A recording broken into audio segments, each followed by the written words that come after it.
everyone. Nothing beats a Jet 2 holiday. And right now, we're currently here at the Pleasantville, Bonifacio Drive, Lucena City as we explore and take a quick and meaningful tour through this beautiful street, not just to adore it but also to understand why it feels so good to walk through. So what are we waiting for? Let's go!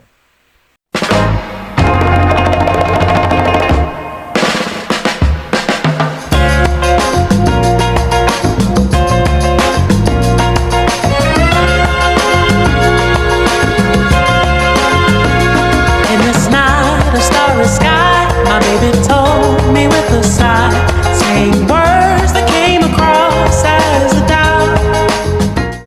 Bonifacio Drive in Pleasantville Subdivision, Lucena City is a two-lane and concrete paved residential street designed for peaceful and low-speed traffic. It seamlessly connects homes to nearby side streets and runabout, forming part of a well-planned neighborhood with green spaces and orderly lots. The streets benefits from street lighting and a slow-speed layout, 30 km per hour, while offering convenient access to local amenities like veterinary clinic, casual cafes, restaurants, and vibrant food hub, all just steps away. So, you might wonder how this Pleasantville subdivision in Lucena City relies on Gordon Cullen's concepts and elements. It is because, according to him, townscape is the art of shaping the visual and emotional experience of urban space.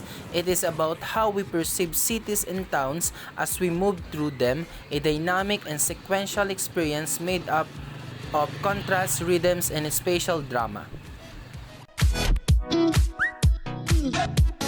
Upon walking in this street, you will notice a vertical road provided by its median, but the most interesting part that the government does is by making it an outdoor space more functionable and usable for the residents. One of the main purpose of this street is to make this a shared space from the pedestrian that can be a space for entertainment, outdoor activities, and more, to the roads for cars, motorcycles, bikes, and other moving vehicles. So the division for pedestrian and car movement shows how scenery unfolds while walking, how one's body interacts with the environment over time. To better understand it, the pedestrian zone is where you can find trees, benches, lampposts, and etc. It's a place where outdoor activities happen, such as jogging, zumbas, meeting, playground for kids, or even school activities like practice for dance activities, which invites people to stop, sit, and observe, which echoing also the Cullen's idea of sequential and post in the townscape under in his element the legs and wheels. While on the other hand, shared zone on both sides of the median or the pedestrian zone is one-way street for vehicle flow. It's designated for cars, bikes, motorcycles, and etc. But if we include the shared zone, it's a space for everyone including cars, bikes, motorcycles, and pedestrians. Shared zone is a zone where people can cross over freely whenever they want. Just always remember to look right and left before crossing.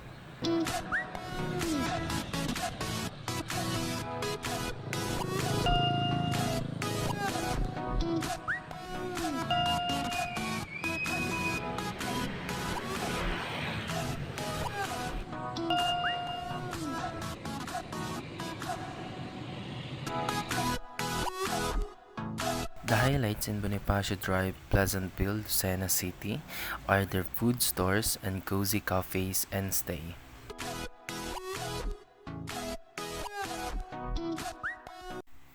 The second highlights are the services and convenience nearby, like Vet Focus Care Animal Clinic, which offers veterinary services, pet grooming and boarding, and other car-related stores like car wash, car parts, car repairing, and other.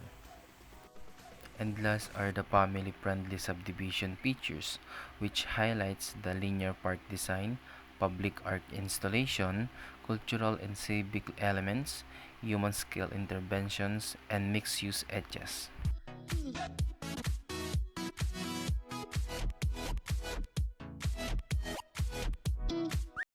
The Bonifacio Drive Pleasantville, Lucena City reflects on Gordon Cullen's elements under his book, The Concise Townscapes. First is the serial vision. Colin once said, "As we moved through the town, we experienced a series of revelations." That's exactly what I felt at Bonifacio Drive. It's not just a straight path, it's a journey. You move from the monument area to shaded benches to vibrant art installation. Each steps bring a new frame, a new view. The geometric arches along the path creates rhythm. As you walk under them, you perspectively constantly shifts, greenery, sculptures, murals. They come into view gradually, almost like scenes unfolding in a film. This captures Colin's idea that urban design should be cinematic, and Bonifacio Drive really delivers that. Second is the legs and wheels. The central pedestrian lane is wide, safe, and clearly separated from traffic, giving walkers a sense of ownership over the space. Meanwhile, the side lanes handle vehicles, motorcycles, and even tricycles. It feels very human scaled, like a space that understands both the foot and the wheel. Third is the floor. The red brick pathways stand out the concrete roads, not just visually but also in a texture. There are also patterned areas and material changes that make the floor more than just a path, it becomes part of the design story. It's clear that the floor here was designed to engage, not just to function. Fourth is the street lighting. Gordon Collins also called lampposts as a vertical punctuation marks, and I saw that clearly at Bonifacio Drive. The streetlights aren't just practical, they are beautiful. With their black bases and classic style lamp heads, they create a consistent rhythm along the path. They guide you, make you feel safe, and subtly enhance the space without overwhelming it. And lastly, the wall. Colin spoke about walls as the spatial twins, tools that define, contain, and guide. On both sides of the path, the walls at Bonifacio Drive do just that. They give the space form and direction, but they're not blunt or oppressive. Some features vibrant murals that add colors and characters.